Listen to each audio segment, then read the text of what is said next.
you're all having a great day. This is Paul Alexander. I'm the new Missioner for Development and Financial Stewardship here at the Diocese, and I'm really excited to be with you today. This is the second in our series, our fall series on development and financial stewardship, and we're really excited and grateful that you're here today. I do want to thank our colleagues at Church Development today, and Larry is running the technology, and they've been very grateful and very supportive of us. So it's great to have their collaboration in this workshop.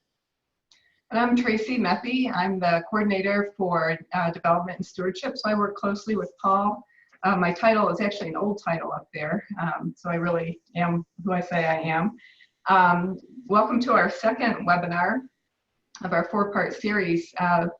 Last week we talked about best practices for increasing giving, and this week we're moving on to looking at stewardship as a spiritual practice. And I'm very grateful to our two panelists that we have today, two amazing clergy from around the diocese. We have Kim Seidman from Holy Comforter Episcopal Church and Doug Neal from St. Patrick's Pagosa Springs.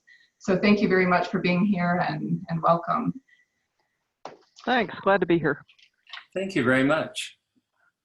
You'll notice on the bottom of your screen there's a little box that says Q&A, and we'd love to have you, as you listen and as we move forward, to post any questions you might have for Kim and Doug or for us. And you can also just comment and maybe share a little bit about yourself in that space, because we're trying to make this as interactive and dialogic as possible. So feel free to just pop in a question, and we'll share that with our panelists. But before we begin, we'd love to just start with an opening prayer and guide our day here. So let's go ahead and do that. O God, in whose every creation we discover a gift freely given, help us to understand that all we have comes from the outpouring of your generosity.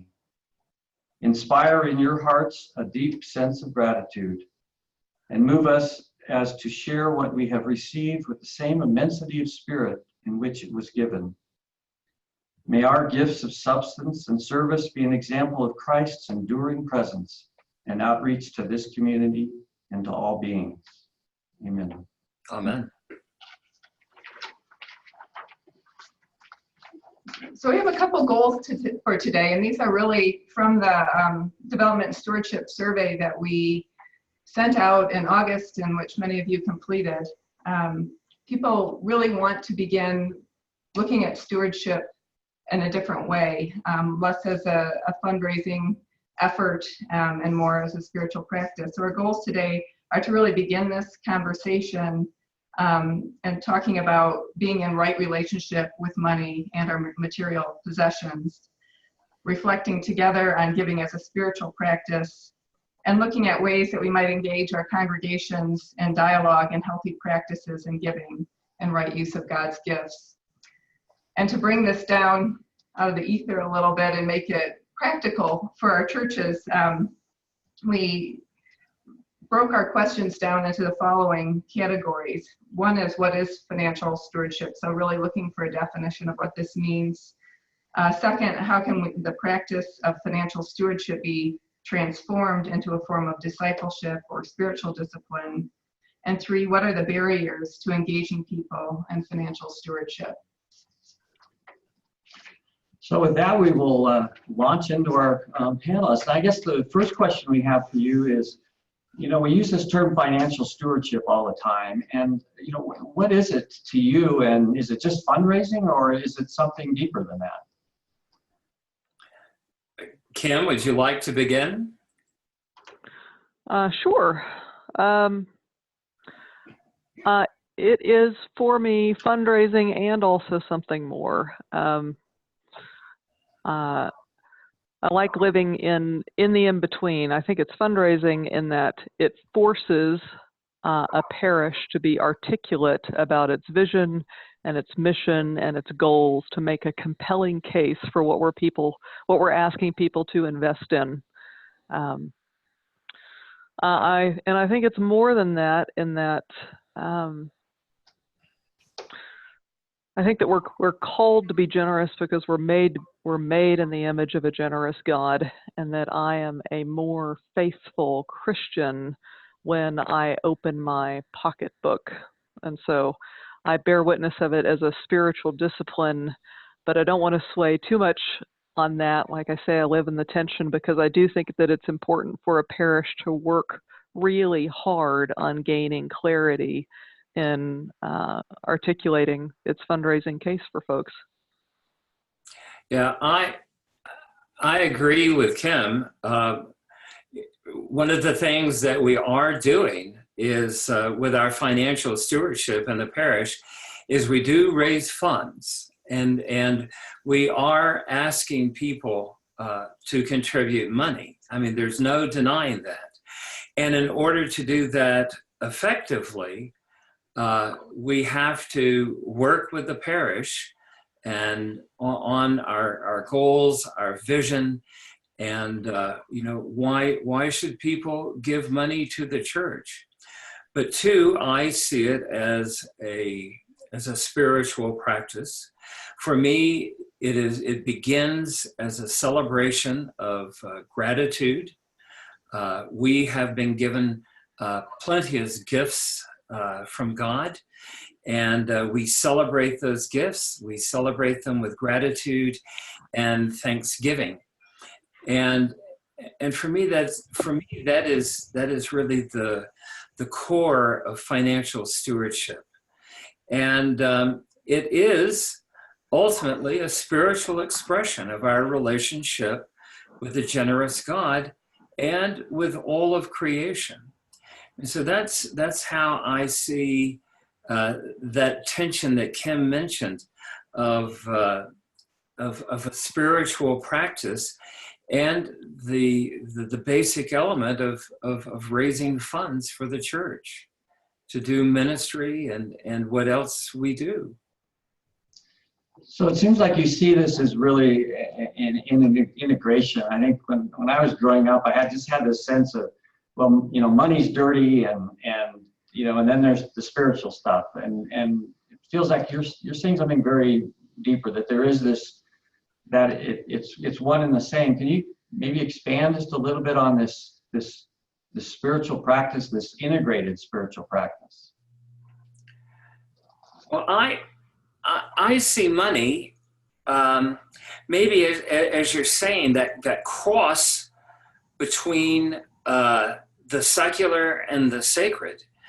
But I think especially in the 21st century, money has become a symbol of who we are. Just as in the ancient church, bread and wine on the altar was a symbol of the people who grew the wheat and made the wine. And so it was a symbol of who they were placed on the altar. And I think in a very real sense, that for the 21st century, it's money. And if we don't recognize that, I think we tend to fall into that trap. Money is evil, spirituality is good. And that's not, I think that's not the truth. How about you, Kim? Do you have thoughts on that? Just thinking about money, simply as a tool, like a brick to build a building. Money can further any purpose that you determine it for. Just getting people to talk about it. We've talked about how it's easier now in the church to talk about sex than it is about money. It's like it's the last frontier.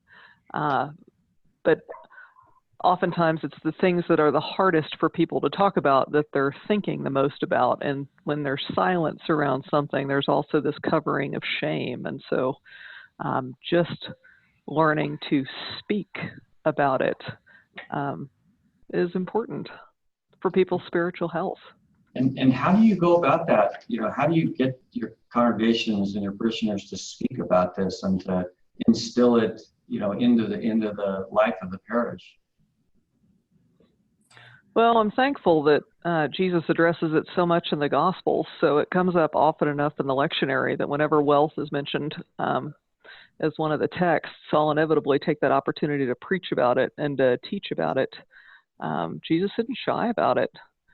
That what I'll always tell my parishioners, you can tell what you care about by looking at your calendar and looking at your checkbook.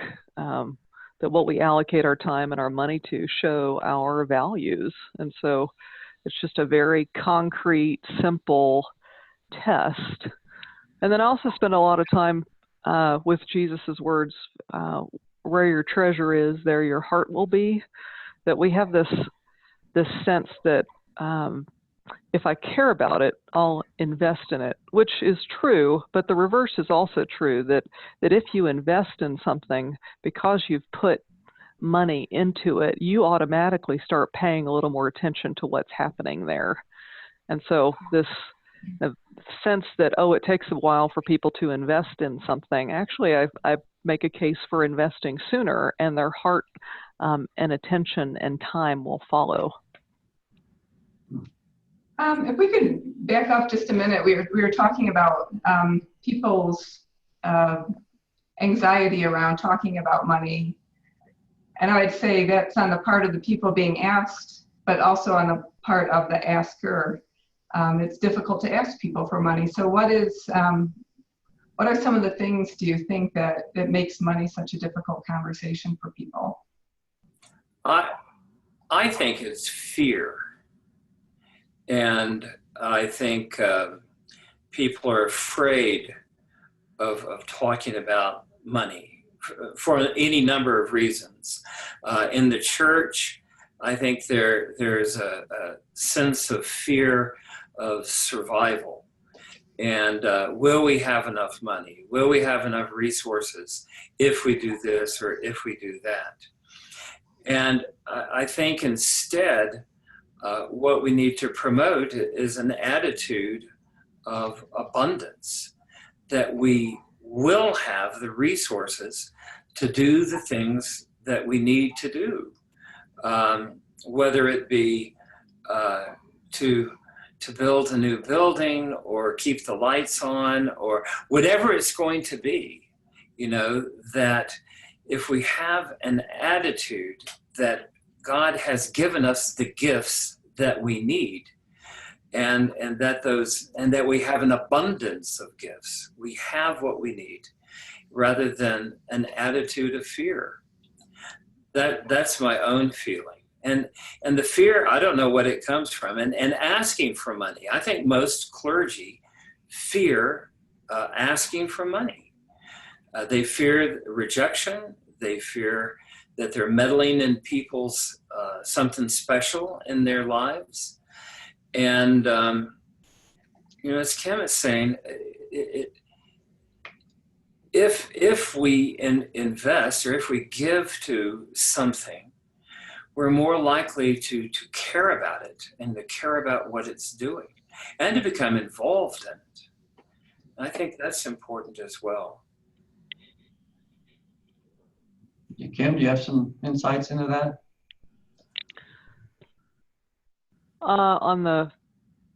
What was the question? Courage, courage in asking for money? Yeah, the anxiety that people have on both sides of the conversation, being asked for money, but also asking for money.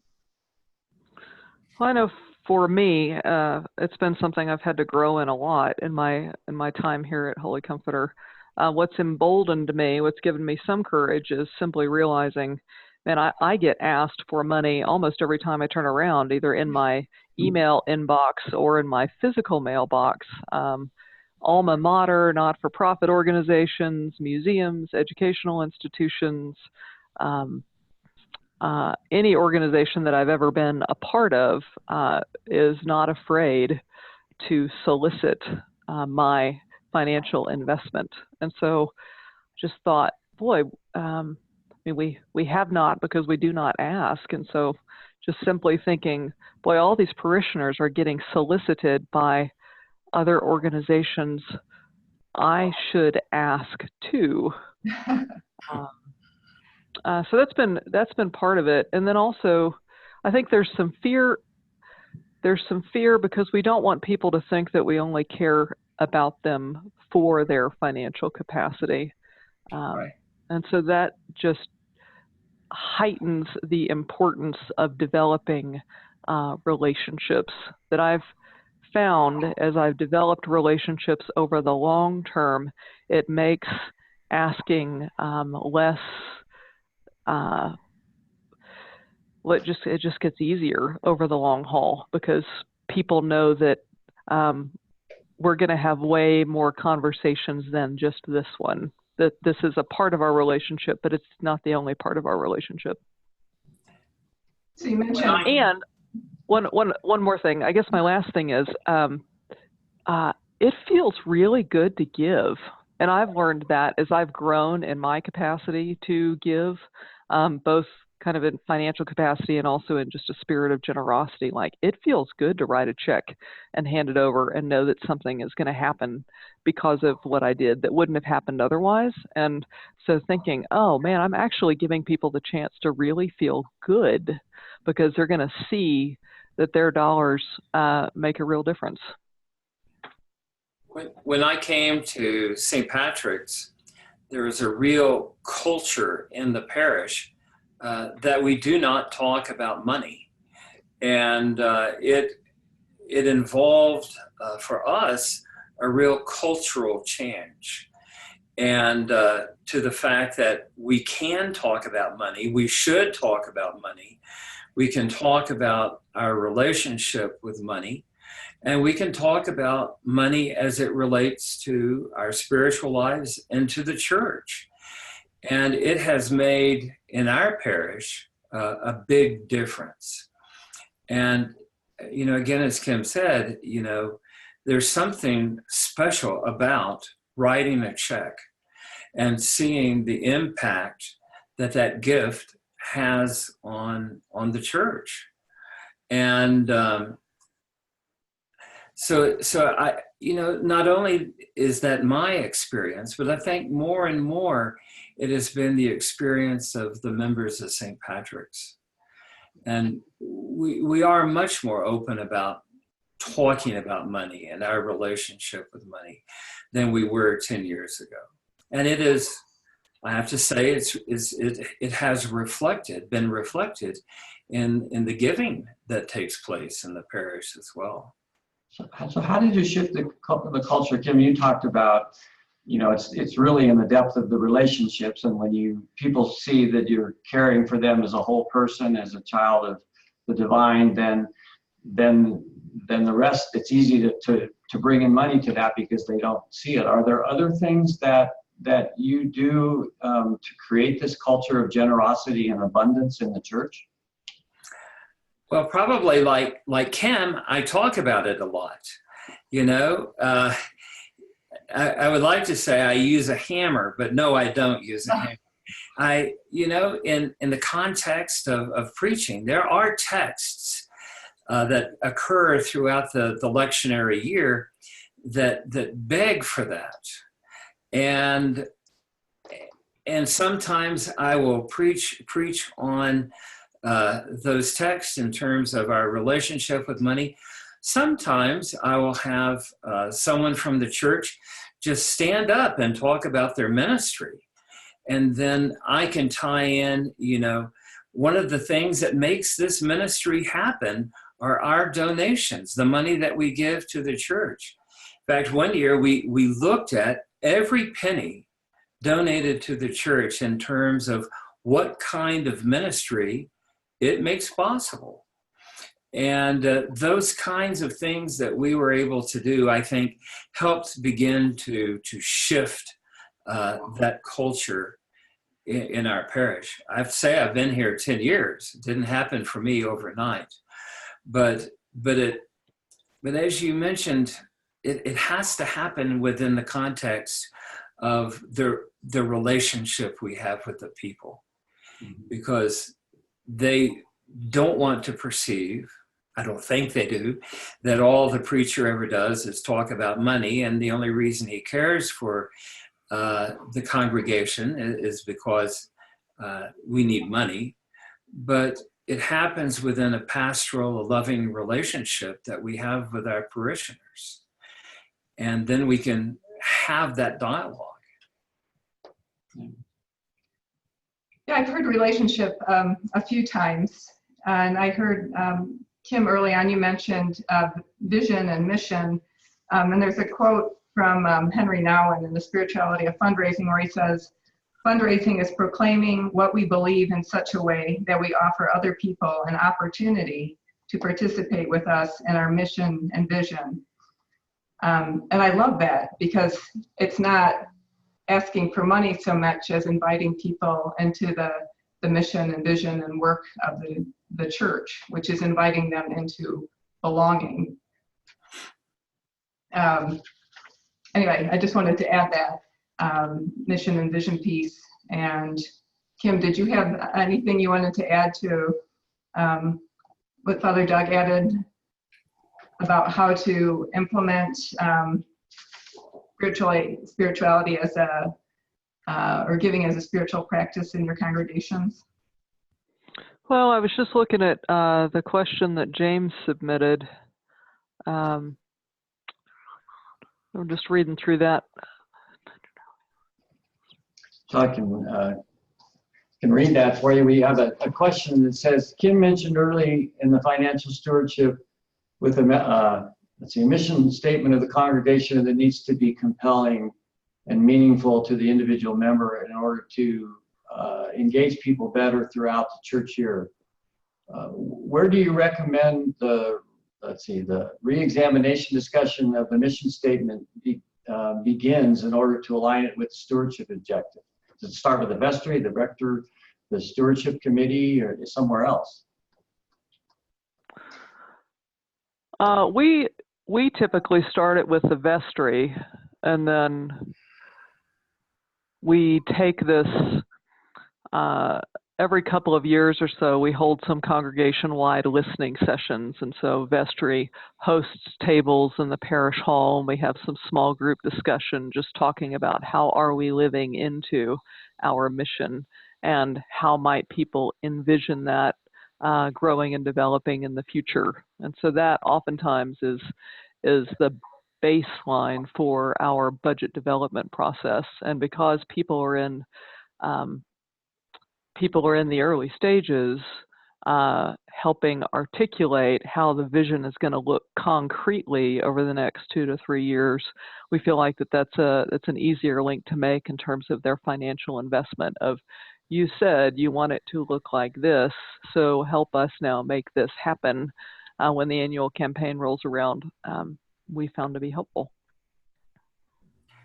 We are in the process of a small capital funds campaign to do some work around the church to double the size of our parking lot, which is being challenged, and to buy new chairs for the church, just some different projects. And as Kim was talking about, we began with a season of listening. We called them dream catcher meetings. We looked at both where we have come and where the parish will be going over the next 3 to 5 years, and just did a lot of dreaming. And the goals for the capital funds drive came from those meetings. And so, we were able to look and say, this is what you told us that we want or that we need, that these are the highest priorities, or should be, for the church over the next couple of years. And after that season of listening for both the building committee and for the vestry, it became a lot easier to develop goals for that. But we also, along with a mission statement, we have what we call the Way of St. Patrick. And I'll just read a couple of these. The first, there are 6 very short statements, and one of them is to give of ourselves. And that is stewardship. To choose to change, and that's discipleship. and then live gratitude.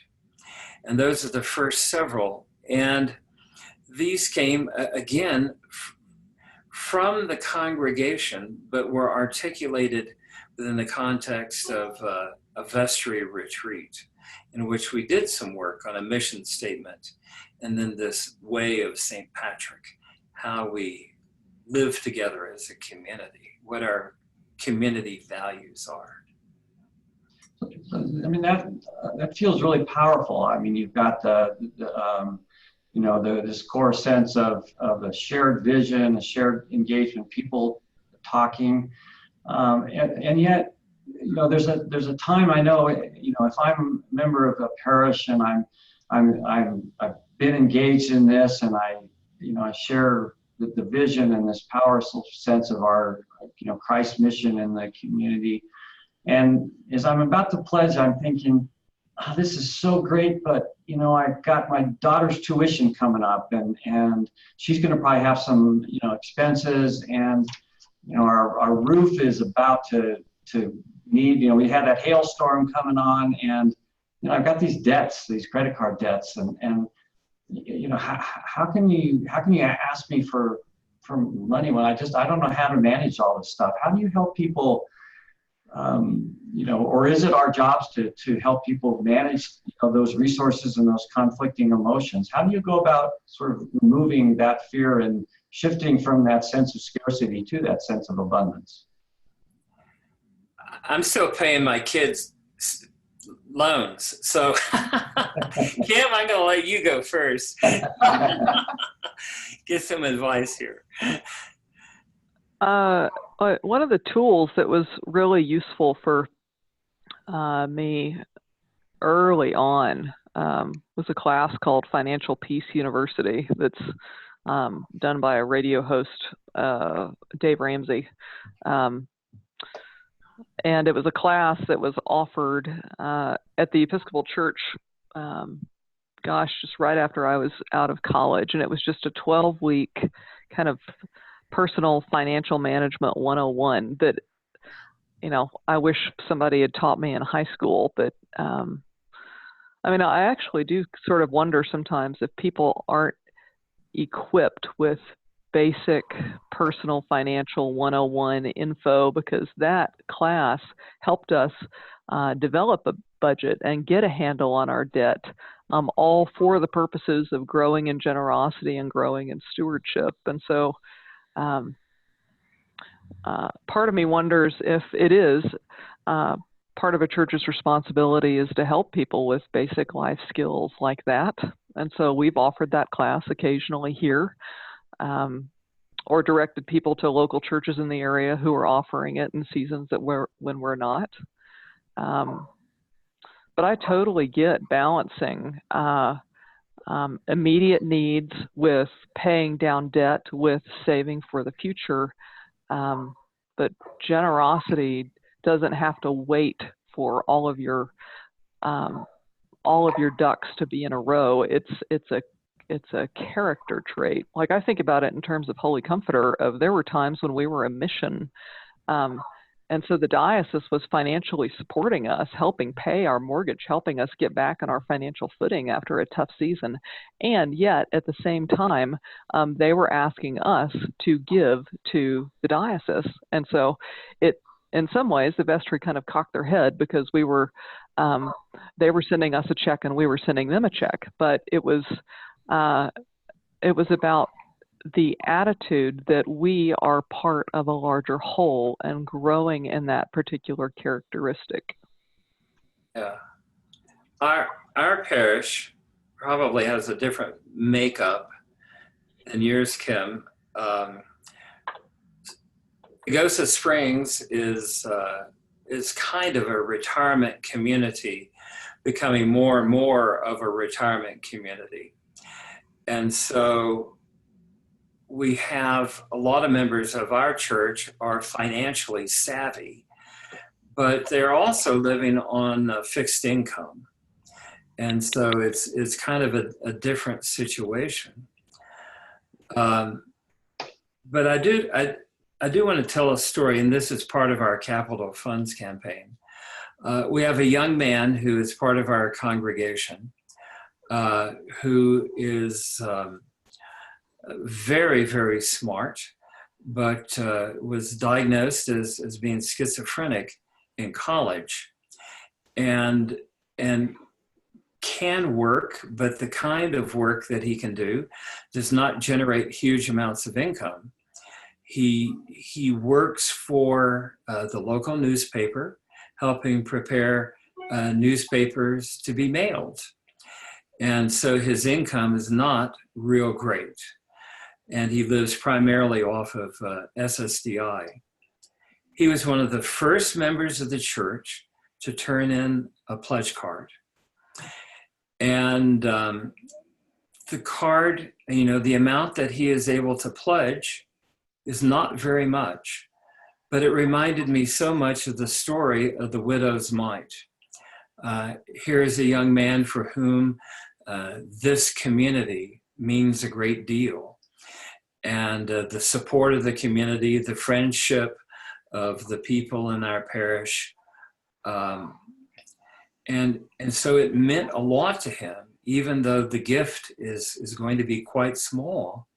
It meant a lot to him to make a pledge, and to make a pledge in a statement very, very early in our pledge campaign. Oh, that's a great story.